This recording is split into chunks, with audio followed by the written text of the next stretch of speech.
I appreciate you having me on my show. I enjoyed our show together. It was fantastic. It was phenomenal. So I appreciate you having me on. And I've seen you. You've been throughout the field. You've been doing a lot of stuff on YouTube. Been doing a lot of radio shows and so forth. What kind of got you drawn into the paranormal? What kind of brought you in and got you interested? And that's a fantastic question. I look back. When I reminisce about all of the activity and things that have taken place. Especially over the last 5 years. And I think, when I was in high school, I was always interested in things that, that got you excited. And, a friend and I would go out and, supposedly these places were haunted. We would mess with Ouija boards and do all that sort of thing. But we can go into that a little bit later. But as far as where I got to the process today, it really started shortly after my father passed away in 2010. I had I had a series of events that I would say that, they really opened my eyes, to the realm and possibility of what lies beyond. And, it started out being a relatively dark, experience. But in today's day and age, it's much more, what do you call it? I can look darkness in the face today, whereas I couldn't do that, a few years back. But after my dad passed away, we actually moved south of town to help my mom out on the homestead, and I was fixing up my house there in town, and I'd made a comment, to my wife. I says, because I had to tear out all the drywall, around a whole bedroom and also the bathroom because we found some mold. So I tore that out, and I was about halfway through the process, and you know what that's like. It just totally tears you up, and physically, mentally, whatever, and I made a comment to my wife, you know what, I should just burn this place down. And the story is actually in my book. Well, that night, I woke up, it had to have been in between 1:30 and 3 o'clock in the morning. And I saw this manifestation of this, almost the scariest thing that I've ever seen. Now, it was white. There were, the eyes, they were ominous. You could see through them. And basically, that thing got within 6 inches of my face, and I immediately came up to that thought, there's no way in hell that I would ever burn my house down, even jokingly again. But that was kind of the start of it. Now that intrigued me, but there were a series of events, whether it's our home in Centerville, or whether it's the apartment in Fort Madison, or whether it's the basement here at my current residence. And what I found, through self-investigations, reaching out to, all facets within the paranormal realm, especially 4 or 5 years ago, was it wasn't the place that was haunted, it was me. And, I had to come to terms with those types of situations, and, the interest started to spike. Now, when I was able to get rid of the fear, then I'm able to help others, and basically, try not to go through a lot of the situations that I did, back in that dark and dreary time. And speaking of which, you have you have a few books, don't you? Would you like to talk a little bit about those? Maybe for those that might be interested in finding them. I do have a link in the description for the Amazon link. But if you'd like to give like a little blurb about the book. Sure. It's Death to Saga, and it's basically a 3-part series. Paranormal Experiences, Death to Final Frontier. That kind of it all stipulated right around 2013, 2012. That book was relatively easy to write, and in that book, it kind of talks about myself coping with death, looking at all the realms of spirituality and religion to basically try to reach out and contact my father. And in those stories, then comes Experiences from Beyond Death to Final Frontier 2, which was the second book in the series. When I self-investigated so much, I became addicted to it. It was taking every parallel to my being, and that's when things started to manifest even more. Physical evidence, even harming my children, and doing those sorts of things. And then the final book in that Death to Saga is Out of the Darkness and Into the Light, Death the Final Frontier 3. I do have I do sell in box sets, and I sell them for $30 for all 3 books. All 3 would be signed personally, and then obviously I would have to have a little bit of shipping and handling with that. But the books are also available on Amazon. And I gotta ask it because I'm a Trekkie fan myself, but with Death the Final Frontier, was that like an inspiration for you? Some of the Star Trek references. Yeah.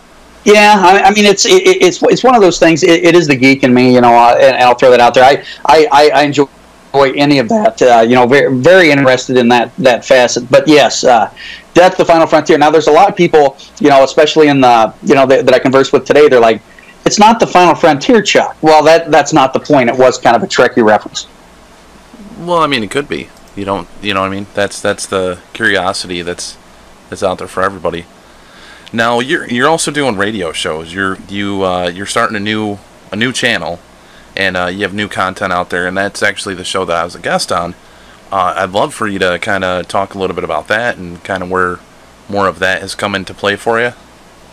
Fantastic. The Beyond the Light Radio Network is something that's kind of it's revamped and changed, especially over the last 6 months.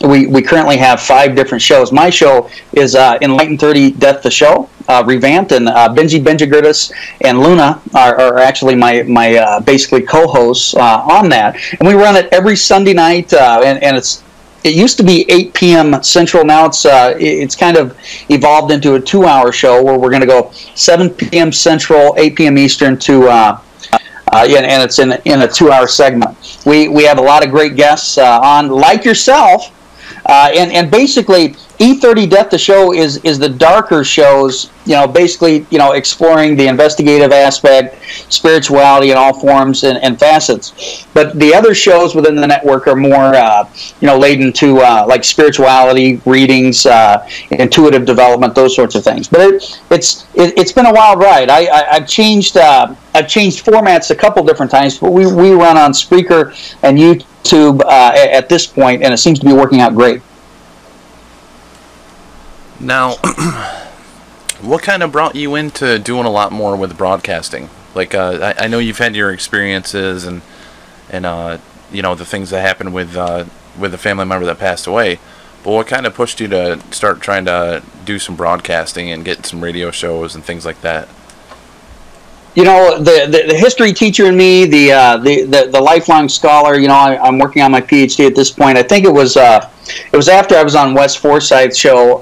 It was a Sunday years ago. I was able to converse with him. He had me on a show and was interviewed. And at that point, I thought, it would be nice to interview like-minded individuals and also other beliefs and different centered on investigations and spirituality, and I found that very interesting to basically get other people's take. Now, it started out being kind of a self-exploration as to what exactly was haunting, either myself, and my family at that point. But that kind of sparked the interest. Now, I'm not one of those folks that loves to hear myself talk. I am an outgoing person. I'm a coach. I'm a teacher, and those sorts of things. But yeah, I got involved in it. Now, YouTube was definitely a step into another dimension. When you talk about these things, and I've had 3 different YouTube channels. Now, I did shut down the first one due to my current employment, which I am an educator, and I kind of like to keep that aspect away from this. Although we should all be able to explore and believe what we wish, sometimes our governance doesn't allow that to happen.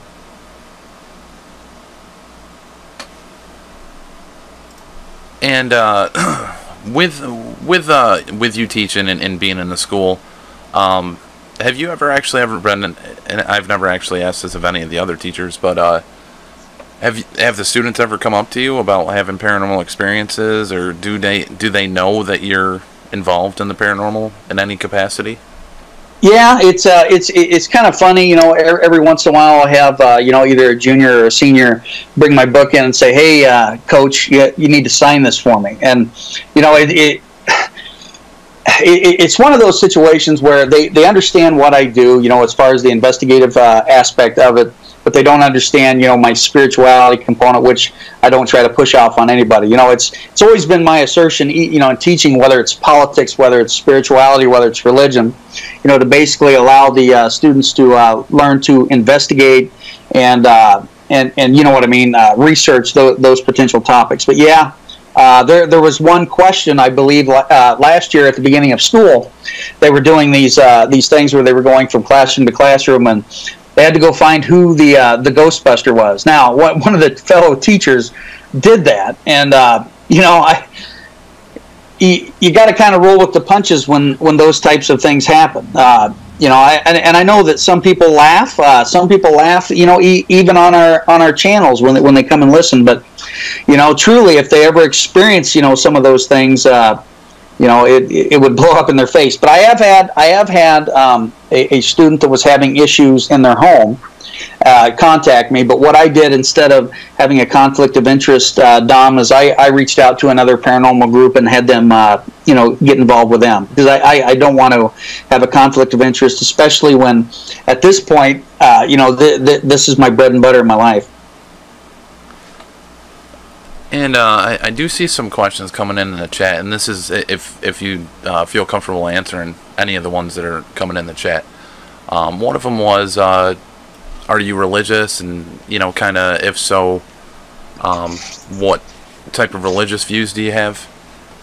I personally wouldn't call myself a religious zealot. I am spiritual, and to kind of go through this, when I've had a couple of varying experiences, whether it be the Southern Baptist or the Episcopalian faith that I was brought up with. And every time that we became close with those congregations, we had a certain situation. And I'll share the last one, and that would be the last time that I've ever went to church on a weekly basis. And it was a Southern Baptist organization. It was fire and brimstone and all that sort of thing. And anyway, this our pastor actually went up to where my sister works, and she's a county recorder, and he told her she was going to hell because she was signing same-sex death certificates. Or not death certificates, I'm sorry, marriage certificates. I'm thinking death because death the saga. Anyway, I called him on it, and I asked him about it, and he said he didn't say it. Well, he lied. So that was really the last time that I did that. I prefer to say that that I will walk in the shoes of Christ instead of acting like a lot of the religious institutions that promote fear, and those sorts of things when you talk about spirituality in general. I hope I answered it. Yeah, no, I think you definitely did. And then another question I'm seeing as well is, and this is a great one for your shows and so forth, is do you feel you've ever been able to cross over the spirits, bring them into the light, or be able to help them in some way? Absolutely. In my development, especially after the self-investigation and self-discovery, and I'd always, I have always been able to see things out of the ordinary, as far as seeing a spirit, as far as being, through it, whether it be through dreams, whether it be through your third eye self-expression, or whether it be visually. I have seen spirits. Looking back, almost all the way back to I was 6 years old. So I have done that. Now, in investigations, I actually worked with a couple of investigative teams in the state of Iowa. The Des Moines Paranormal Investigative Team. Let's see, I got to think here. Moth and CNH Paranormal up around the Des Moines area. And I am their, what they call their resident medium, and I actually have passed over spirits. And it's one of those things that it really gives you satisfaction into understanding what lies beyond this realm of existence. And to get a little more in depth with that, because I know you, I don't know what you would classify yourself with the terminology, because I know there's different classifications for anything in the paranormal, whether it's an investigator or whatnot.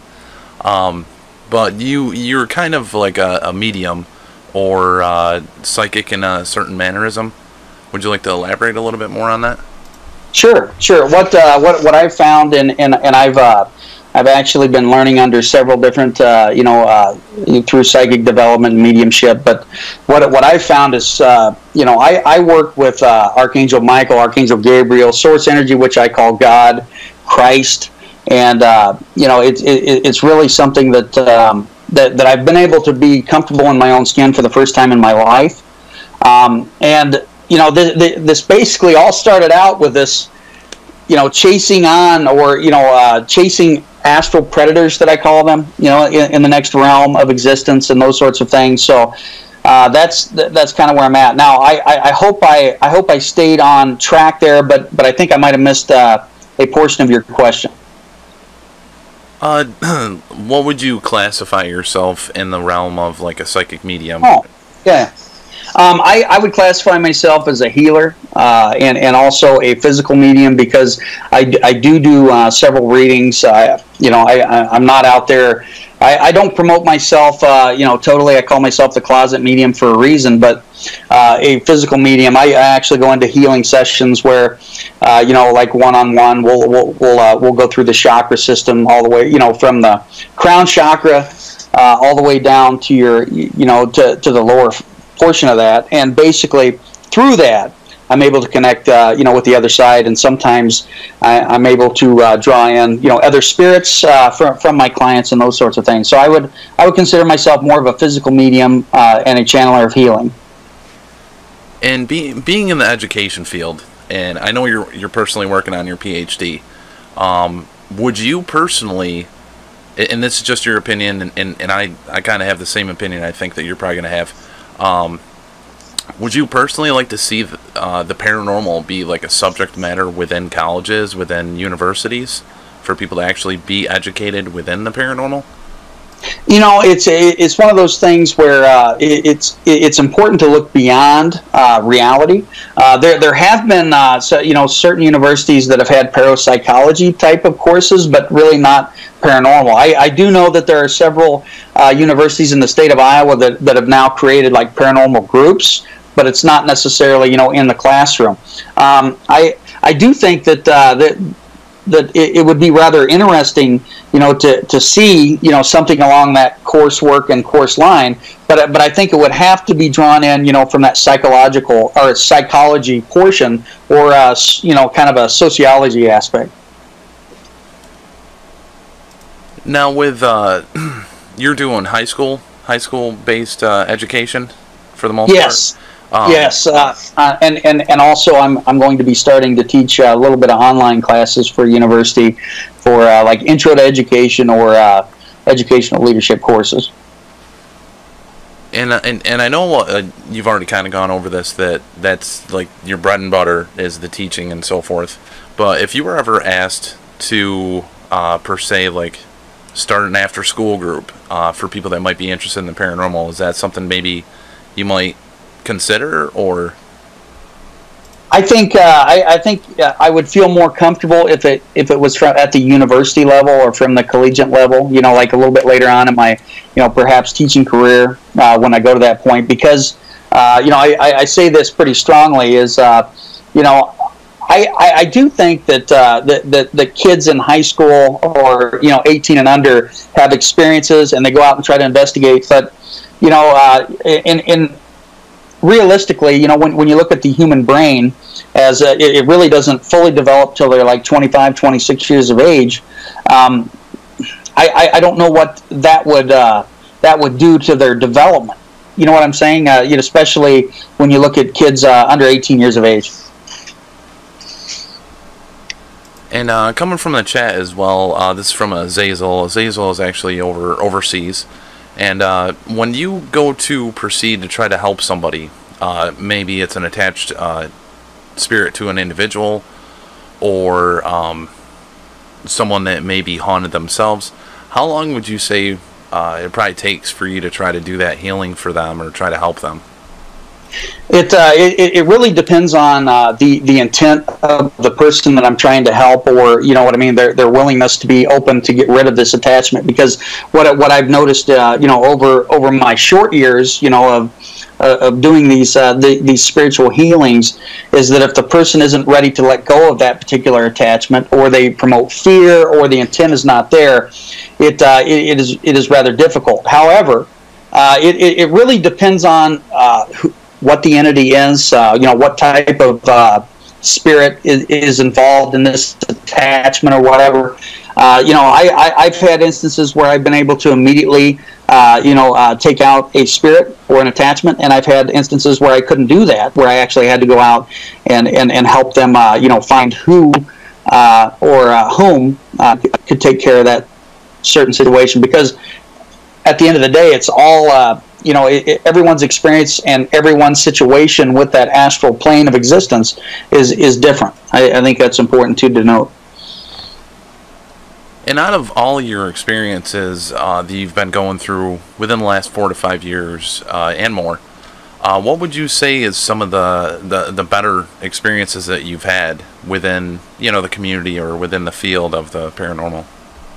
Well, I think I look back to a situation where I helped a young girl. She was in between 13 and 14 years of age, and she was suffering a really dark, nasty attachment. Now, the personal ramifications from that situation, I went through about a month of where I really had to ground myself and cleanse and really focus on intent spirituality.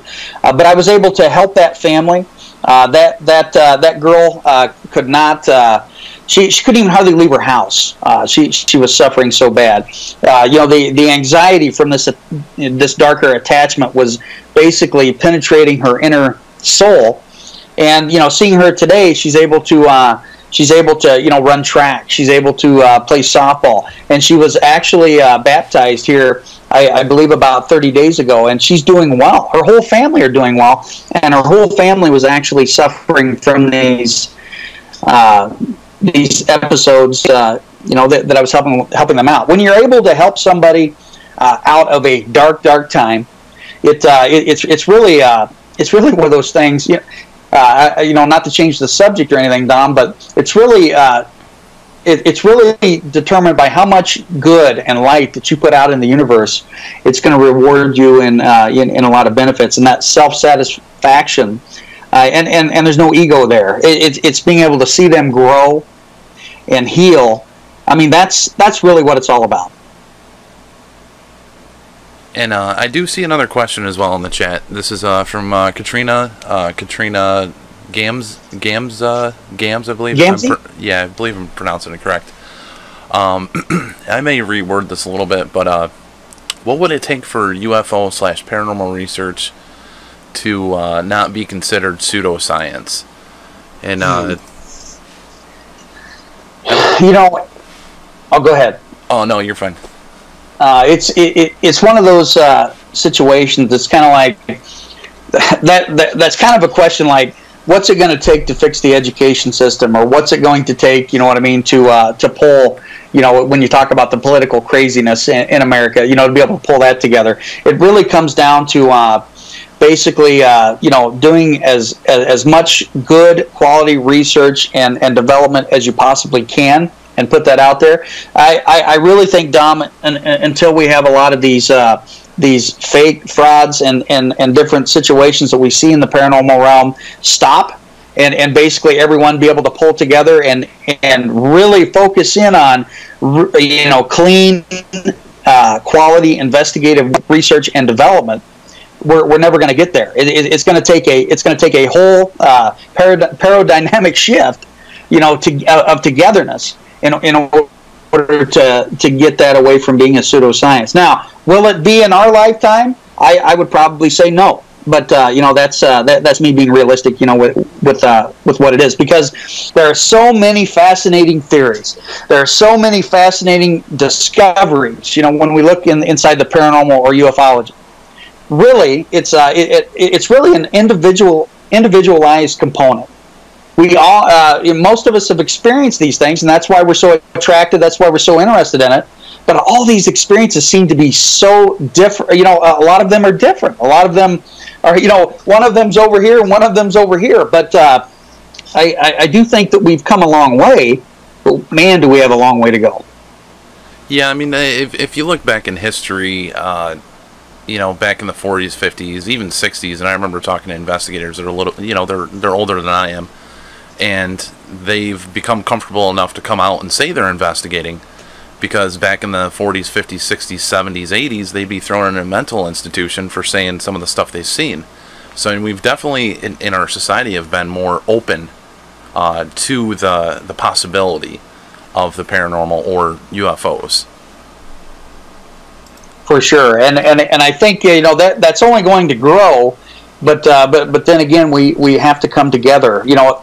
Even it's one of those things where it seems like, well, it's kind of like the scientific community, or like when I'm doing my research, within education.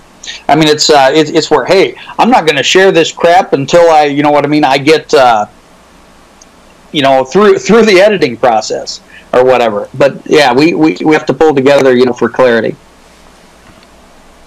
And I do agree with what you're saying with a lot of people that are, doing hoaxes or faking and so forth. But I think that'll filter itself out. I think a lot of it will be, once the paranormal isn't about fame, isn't about money, that will filter itself out completely, where the people that actually care about the field will still be continuing in it because they're not worried about trying to get paid to do what they're doing. They still have that passion.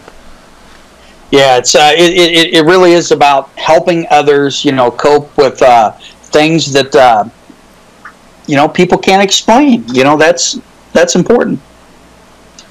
And I do see from Azazel again. I see another question, and this is about different devices. Like spirit boxes or Ouija boards.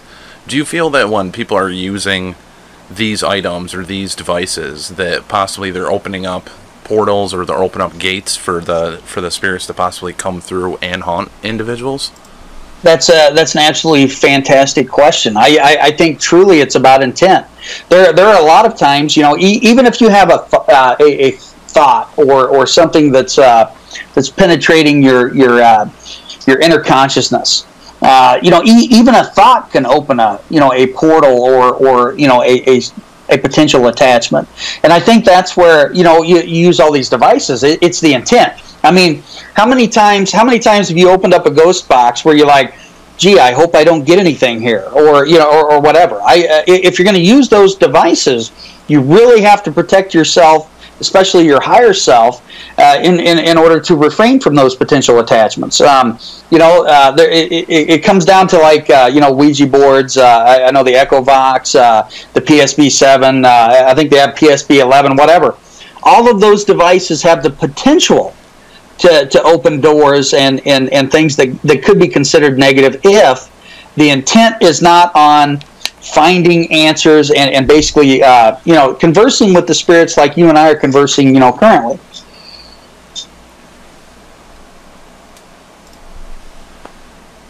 And I'm trying to see, there was another statement. It was Jay. Have you looked into any of the paranormal universities, such as Metaphysics Institute of Thomas France University?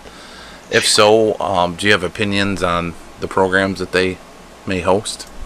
To be perfectly honest, I have not, and that's probably because I'm so emblazoned in my current university work within education that I don't have time to reach out to those type of institutions. But that's not to say that I'm not interested to see, what kind of curriculum and development that they have, with those particular, degrees. So I really can't answer that question. And I'm gonna jump right into the next kind of question I have for you, which is, what are your thoughts on a lot of individuals using the term demonology or demons or so forth? What are your views and thoughts on that? That is an absolutely great question. The Christian component and the Christian side of me, or the Judaistic, spiritual philosophies, I'll just cut to the chase. I do believe in demons and demonic entities. I do believe that they can affect, people. They can oppress them. They can possess them. All of those sorts of things. But it's extremely rare. When you look at that type of aspect. I'm terribly interested in demonology. but I try to stay away from it because of the intent that it could put upon either myself or my family, you know what I mean, or the people that I hang around with. I think there's a lot of great individuals, that consider themselves demonologists and they're in that realm. But there's also a lot of malarkey, in that side of it, much like, our paranormal investigative teams or whatever. I think you have to be cautious and just read and investigate and research, those components. So my answer is yes, I believe in demons. Now I don't know. Again, I can't really answer the question, the age-old question of how many demons there are out there. But I do feel that people are oppressed and sometimes possessed by these entities. Now you've been out and investigated. You've been to different locations. What was probably one of the most favorite locations you've been able to go out and investigate? The Farrar Schoolhouse. It's located in Farrar, Iowa. It's one of those spots in the United States where you go to and you're going to experience something. Sometimes it's good, sometimes it's bad, but that's one of those locations that I consider, and I'm good friends with the owners. I'm also great friends with the caretaker, which is William Conkle. So I got to give him a special shout out.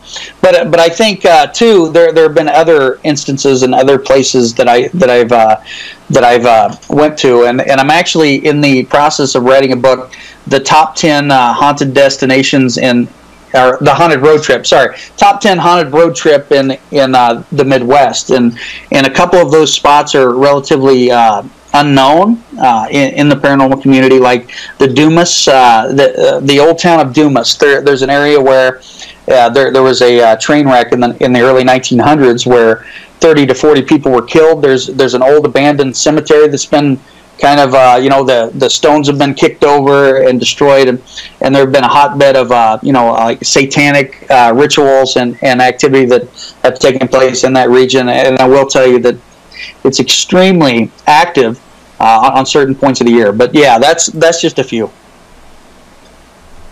Now, do you have certain locations like on a bucket list, like certain places that you'd like to investigate and be able to do yourself as well? Everybody kind of has a bucket list, so. yeah.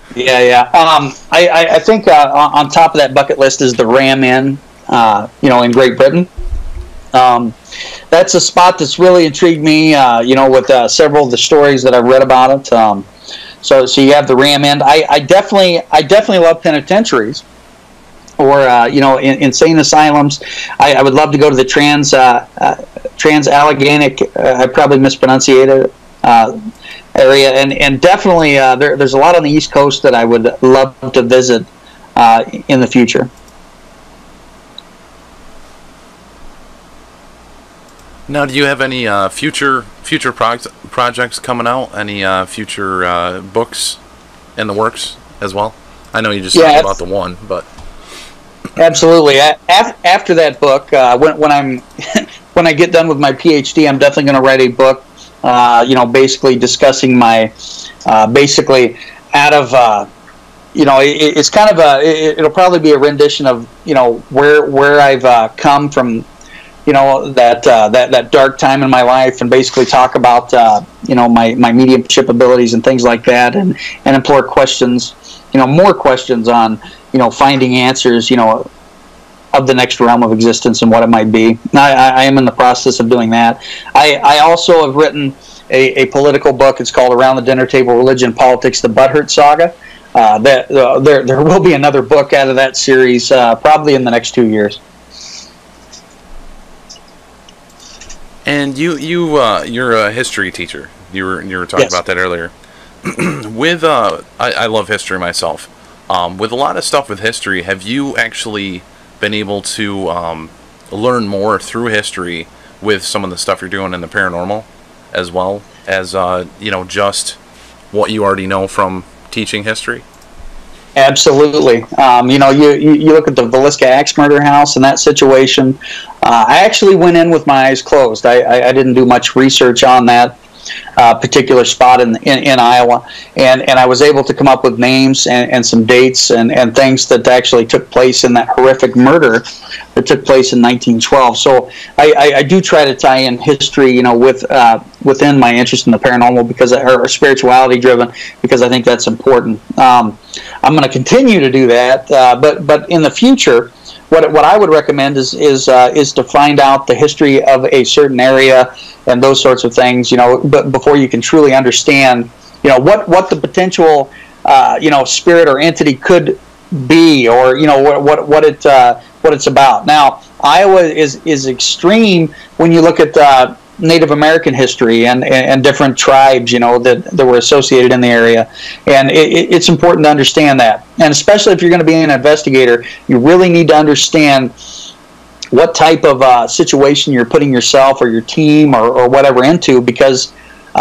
you could miss something. Like there have been several different investigations in the state of Iowa, and they actually missed that it was a Jewish settlement.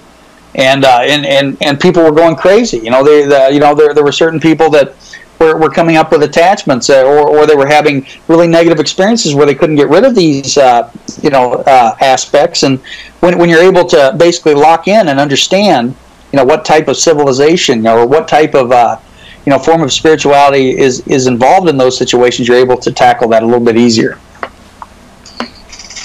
And a question I like to actually ask during the Interview the Ghost Hunter series and Interview the Skeptic and so forth, a lot of any interviews that I do, if there are new people interested in the paranormal, and what would you give them as insight? What would you give them as maybe possibly something to help them in their journey? Definitely get not necessarily among like-minded individuals, because it's important to have your resident skeptic or different belief systems and those sorts of things. But put yourself in a situation where you're going to go out with and learn from folks before you actually go in and do it. Perhaps the greatest advice that I could ever give anybody is avoid self-investigation. Now, that's one of those old adages, do as I say, not as I do, because I did that, and I opened up a lot of, a lot of negative situations that came about with that. And treat the next realm of existence, these spirits, ghosts, whatever you want to call them, with respect and dignity. That's extremely important, because at the end of the day, it's really all about intent. If I was to yell and scream at Dom right now, or whatever, what's going to happen? We're going to get mad. We're going to get angry. That could lead to aggression, or somebody trying to oppress somebody's point of view. And I really think that's important. Treat the next realm of existence with utmost respect and dignity, and you should be okay. I absolutely agree. And then Phil, and you still do a lot of stuff with the spirit box stuff, or not too much now? Not nearly as much. When I was doing that, I had a lot of negative experiences associated with it. So I have been a part of spirit box sessions, like at Farrar and different things, but I definitely do not use them anymore in my basement. And I know that there's a gentleman in here, and David Coffin. I know that he used to come to a lot of my haunted basement, episodes when you talk about YouTube, and that's one of those things. You have to be real careful and make sure that your intent is positive.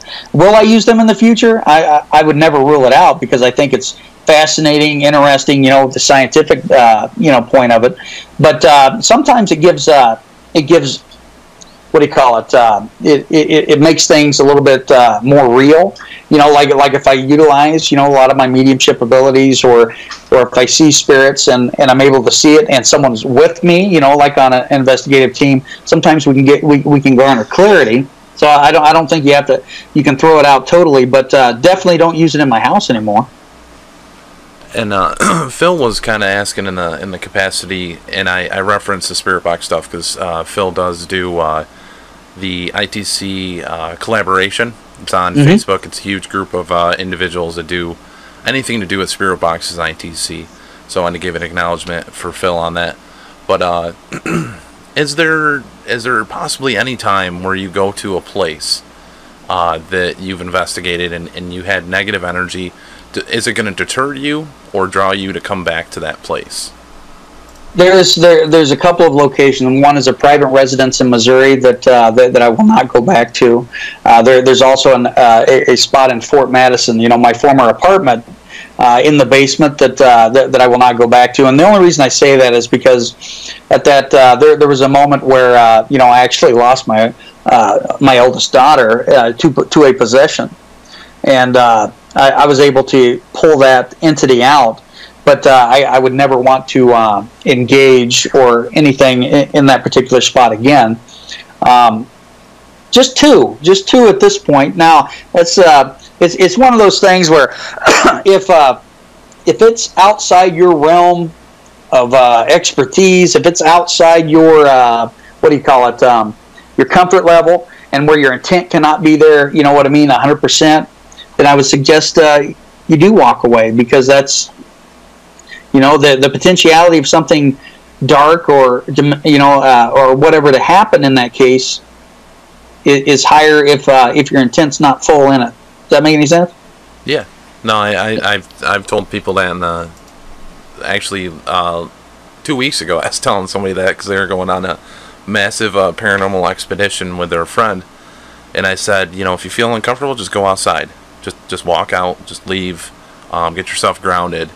Because, you don't have to stay in there. You don't have to. That's the freedom of choice in that matter. Have you, this is another question from Azazel, have you any knowledge about revocation of all agreements plus death agreements of the soul from past, present, and future?